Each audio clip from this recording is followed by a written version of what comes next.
so today we're going to talk about intercropping. So this is taking different plants that grow at different rates and heights and widths, and you're putting them together all in a single bed or a row, and they all kind of work together. So we're going to really talk about these carrots, what's inside these carrots that you can't quite see right now, and then how we use these together. And there's several different examples around the porch in the bottom garden of intercropping. You may have also heard me call intercropping stair stepping, staggering, grouping together. It's pretty much the same idea. Like it's putting different crops, different plants together that work well together. Some people call it companion planting, but intercropping gets a little bit more into just, oh, this plant likes that plant. These are how we stair step plants, how we think about, are they going to work together, how much space is this plant going to take compared to this space, and it's just kind of planning out your beds. And the bonus in this is you're getting the most out of your space, and that's what you want. You're getting more food per space than you can just single cropping. So taking a wider view here, these are several examples of different intercropping. So I have the beans here, and they're paired up with this tomato that is higher, so they have plenty of light, plenty of room to grow out here. So I'm utilizing my space more. Same thing here with the carrots and the peppers. I have a cucumber behind it.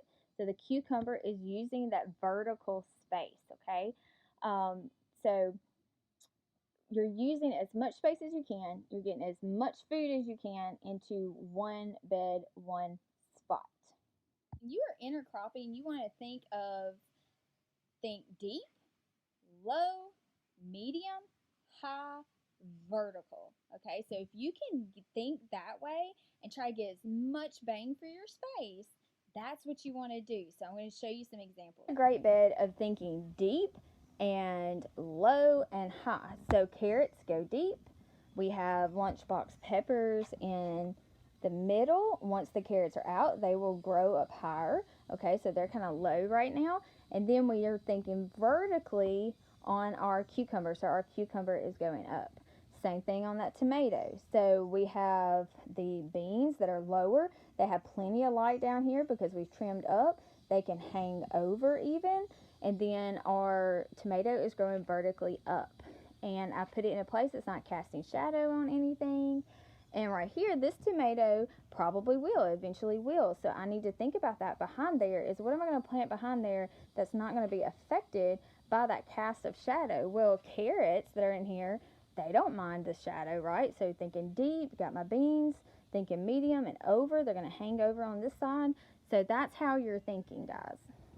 Intercropping doesn't have to be just vegetables, okay? So here you can pair it up with flowers. My clematis, which grows from early spring all the way into when it gets cold and it produces flowers, then I can intercrop it with beans and kale and cowpeas. So I have cowpeas growing up along it. Once again, using as much space as I can, thinking what can go deep, what can go low, medium, high, what can trail. So if you can think that way, then you can get as much bang for your space as possible.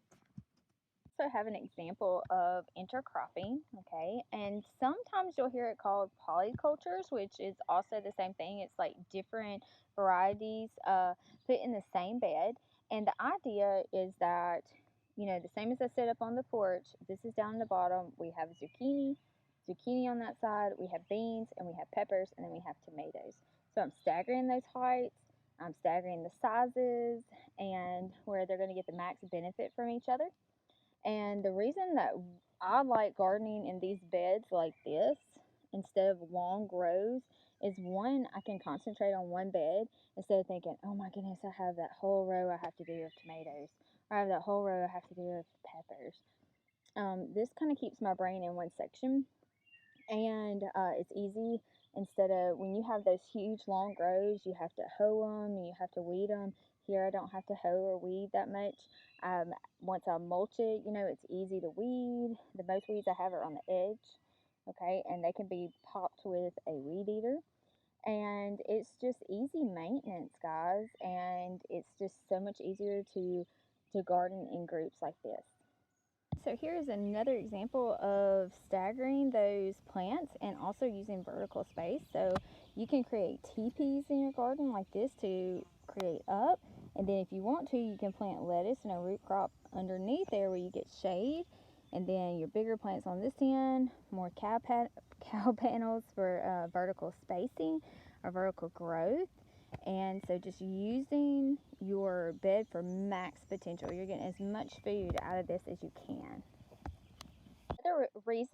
Another reason that people garden like this and intercrop and do polycultures is so that they can separate pest and disease problems.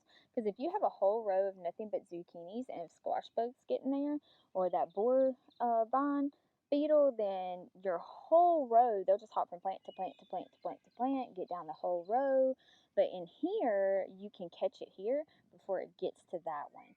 So that's a positive. Same thing with diseases. It can just go straight down the row to each plant, where here you can isolate it within one bed and take care of it. Also, it said pest pressure, disease pressure, and having all these different varieties. The pollinators love that. So they're rocking it over there on the tomatoes. And then they'll go to your peppers, they'll go to your squash. It's great. Hey guys, so I forgot to touch on something. My son reminded me last night, we were here late last night working, so we like to work after the sun goes behind the trees, and it was about almost 9 o'clock. It was like 8:40 something, and we were out here working and pulling weeds and just doing stuff that's nice to do in cool weather, and all the toads and the frogs started to come out, and he was like, "Mama, all these frogs." And I told him, I said, "Well, you know why we want these frogs in the garden?" And he said, "Why?" And I said, "Well, they eat the slugs and snails and the bugs that we don't want eating on our plants. They come out at night and take care of that for us." And that also works with lizards and beneficial bugs. So that's the reason we don't use pesticides, is I don't want to get rid of my beneficial bugs. And you know, they actually, beneficial bugs, not only pollinate, but they will take care of some of your pest pressure, along with lizards and toads. And so when you intercrop and you stagger, like I've been talking about, and step cropping, you also create a habitat for those toads and those lizards and those beneficial bugs that you want. So that's another benefit, is those toads will hide under the big leaves, and they're going to eat all those slugs and the bugs that you don't want. Lizards love to climb, so all of these trellises and arches and vining plants, they love to climb up those, and they're going to take care of those bugs for y'all guys. So you want to invite the toads in. If I had a long row of something, of just tomatoes, and you keep the bottom bare and it's nothing but dirt, they don't have anything to hide in. So they're not going to feel invited. They're not going to want to stay in your garden and take care of those pest pressures. We haven't had a whole lot of pest pressure this year. I've been able to handle it so far. You know, I'm not going to say that something's not going to come in and take out one of my plants. You know, some of my plants, they probably are. So far on the squash bugs, I've just been trying to, you know, do that by hand, and we find them and we get them while, you know, we see them. So you want to, you know, intercropping is also a very positive thing to do if you want to invite those wonderful critters and insects that are going to take care of the ones that you don't want. If you're interested in creating habitats too, to invite those toads and those lizards in, you know, even if it's in your backyard around your porch, is a great place to create a habitat for critters to come in. And don't forget our birds. Our birds love the trellises too. They can sit there, they can watch for the bugs, and they go get them for us. We have birds in here all the time, all different types, different sizes, and they are not interested in my veggies right now. They're just interested in getting bugs to feed their babies.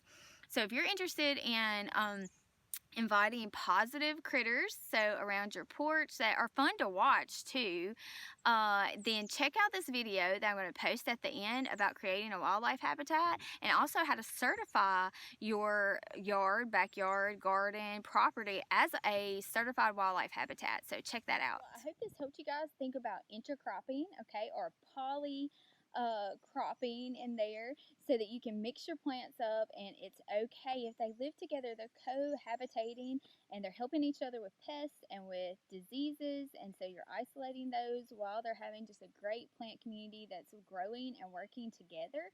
And so hopefully this gave you some ideas using small space up on a balcony, a balcony and a patio, or just a small backyard garden or a larger garden.